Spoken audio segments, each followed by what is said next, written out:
પાણીની પારાયણ, જ્યાં ઉનાળો આવતા જ પાણીનો પોકાર શરૂ થઈ ગયો છે। તંત્રના ભાપે લોકોને ભારે મુશ્કેલી વેઠવી પડે છે। આજે જનતાની વાતમાં એક એવા શહેરની વાત કરવી છે કે જે શહેરમાં ત્રણ મોટા તળાવો છે, શહેર પાસેથી 2 નદીઓ પણ વહે છે, છતાં લોકોને ઉનાળામાં પાણી માટે રજરપાટ કરવો પડી રહ્યો છે। શહેરમાં ભરપૂર પાણી તો છે, ત્યારે લોકો સુધી કેમ પાણી પહોંચતું નથી, શું થઈ રહ્યું છે, હવે જોઈએ, જાણીએ, સમજીએ।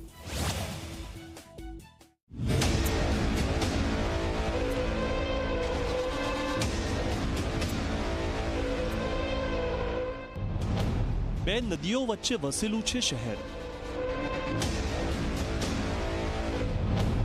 શહેરમાં છે ત્રણ મોટા તળાવ, છતાં પાણી માટે કરવો પડે છે રઝળપાટ। આ વાત છે નવસારીના બિલીમોરા શહેરની। નવસારીનું બિલીમોરા 2 નદીઓની વચ્ચે વસેલું શહેર છે। એટલું જ નહીં, બિલીમોરામાં ત્રણ મોટા તળાવો પણ આવેલા છે। તેમ છતાં તંત્રની અણાવડતના કારણે બિલીમોરાના લોકોને દર વર્ષે ઉનાળામાં પાણી માટે ટળવળવાનો વારો આવે છે। નવસારીની બિલીમોરા નગરપાલિકામાં વર્ષોથી એકહથ્થું શાસન હોવા છતાં શહેરને પાણીની સમસ્યામાંથી છુટકારો મળતો નથી, કેમ કે તંત્રમાં બેઠેલા સત્તાધીશો કામગીરી જેવી કરી રહ્યા છે કે ઉનાળો આવે અને શહેરમાં તળાવો પણ સુકાઈ જાય છે।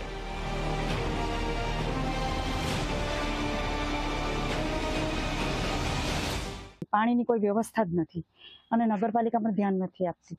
લોકોની પહેલી જરૂરિયાત જ પાણી છે અને પાણી એ જ જીવન છે। તો પછી આ લોકોએ તંત્રએ ધ્યાન આપવું જોઈએ કે ભાઈ પાણી લોકોને પૂરતા પ્રમાણમાં મળે છે કે નહીં। પહેલાં 2 ટાઈમ પાણી આપતા, હવે 1 ટાઈમ આપે છે, તે પણ પૂરતું નથી આપતા। બિલીમોરા પાલિકા અંબિકા નદીમાં બનેલ ઇન્ટેક વેલમાંથી પાણી મેળવે છે, જેને આતલિયા સ્થિત સંપમાં પહોંચાડી ત્યાં ફિલ્ટર કર્યા બાદ શહેરીજનોના ઘર સુધી પહોંચાડે છે। ક્યારેક તો કેટલાક વિસ્તારોમાં 2-3 દિવસો સુધી પાણી ન મળતા લોકોને મુશ્કેલી વેઠવી પડે છે। જો શહેરના તળાવોમાં પાણી સચવાઈ રહે તેવી વ્યવસ્થા કરાય તો લોકોને પાણીની સમસ્યામાંથી છુટકારો મળી શકે છે।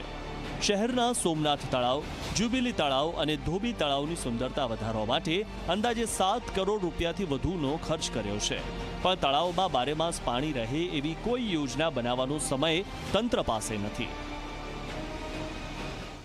આ તળાવો બનાવ્યા છે, પણ તળાવોમાં પાણી લાવવાનું આયોજન અત્યાર સુધી કરવામાં આવ્યું નથી। હા, બ્યુટિફિકેશન પાછળ કરોડો રૂપિયાનો ખર્ચો થઈ ગયો છે, પરંતુ પાણીને સંગ્રહ કરવા માટે એનું કોઈ આયોજન થયું નથી, જેથી અમે રાજ્ય સરકારેનો વાંક નથી કરતા। રાજ્ય સરકાર તો પૂરા પૈસા નગરપાલિકાને આપે છે, પણ શાસકોએ એનો ઉપયોગ બરાબર કરી નથી શક્યા અને જે પાણીનો સંગ્રહ માટે જે આયોજન કરવું જોઈએ એ આયોજન આ શાસકો કરવામાં નિષ્ફળ રહ્યા છે। જ્યારે લોકોની સમસ્યાને તંત્ર સુધી પહોંચાડવાનો પ્રયાસ કરાયો તો બિલીમોરા નગરપાલિકાના પ્રમુખે જવાબ આપ્યો કે તળાવો તો દર વર્ષે સુકાતા જ હોય છે।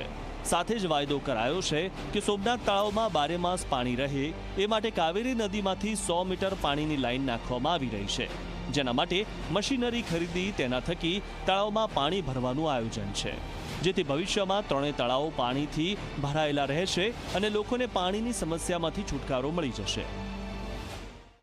બિલીમોરા નગરપાલિકા અત્યારે કાવેરી નદીનું પાણી તળાવમાં પાડવા જઈ રહી છે। 100 મીટરની નવી લાઈન નાખી છે, પણ 80 મીટર નંખાઈ ગઈ છે અને 20 મીટર જ બાકી છે અને મશીનરી જે રીતે આવી જાય એ રીતે આપણે તળાવમાં પાણી લાવીશું। અને બીજું કે ટાઇડલ ડેમ્પના પૂરું કામ થાય એટલે એના સ્તર ઉપર આવશે અને 100% તળાવમાં પાણી રહેશે। ઉનાળો આવતા શહેરની બાજુમાં આવેલી કાવેરી નદીમાં નહિવત પાણી રહી જાય છે, જ્યારે શહેરના 3 તળાવો સુકાઈ જાય છે, જેના કારણે એપ્રિલના અંત અને મે મહિનામાં બિલીમોરાના ઘણા વિસ્તારોમાં લોકોએ પાણી માટે વલખા મારવા પડે છે। આટલી હાડમારી હોવા છતાં તંત્ર વર્ષોથી લોકોને માત્ર વાયદા જ આપી રહ્યું છે। ધવલ પારેખ, ઝી મીડિયા, નવસારી।